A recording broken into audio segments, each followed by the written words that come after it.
Good morning. I'm Pastor Corby Johnson, and I'm so glad that you joined me for Devotions in Proverbs. Today is Monday, July 12th, 2021.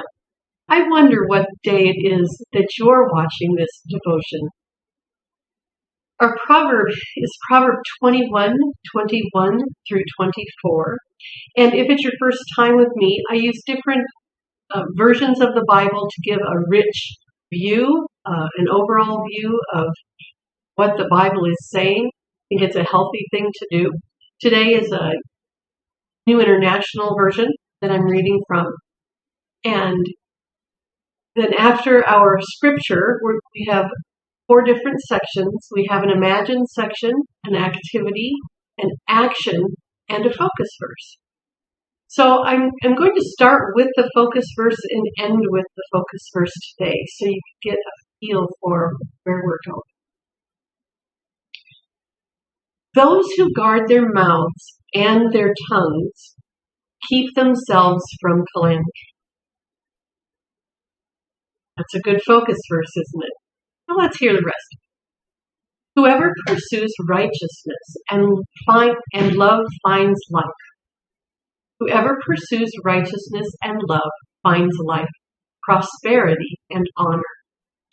One who is wise can go up against the city of the mighty and pull down the stronghold in which they trust.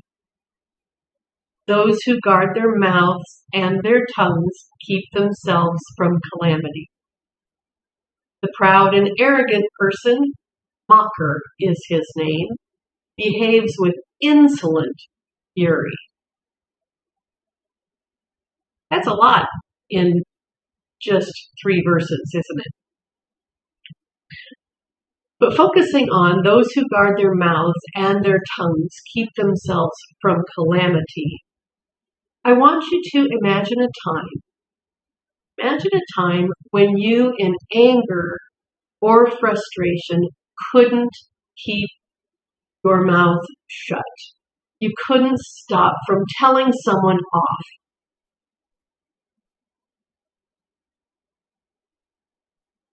Sometimes we don't think before we speak. And sometimes we don't want to remember the things that we've said and done. Isn't that right? But imagine a time when you were angry and frustrated and you just couldn't stop yourself from spewing words. And then as an activity, I'd like you to think seriously about things that make you angry, things that set you off, things that destroy your day and mood and your temperament. And I'd like you to write those down. Sometimes we don't even know what sets us off until we sit and think about incidences we've found ourselves in. But this is a healthy activity today. Things that make you angry, things that make your blood boil, and maybe even things that come out of your mouth that are better left unsaid. And then, as an action, how can you learn how to stop talking as an action? Now, something that has helped me in the past is the little sound of a click. There are times when I should stop talking. I know it. There are times when we all should stop talking. But it just seems like we can't help ourselves. Well, I have a wonderful husband, and we did this little click, or a little sound, or a little snap, something, or a clearing of the throat. That was a cue, very important cue, that I should stop talking. It's nice to have somebody like that with us. even if it's not a spouse, but maybe an assistant if you're in the boardroom in a meeting and you have said your piece and you need to just stop.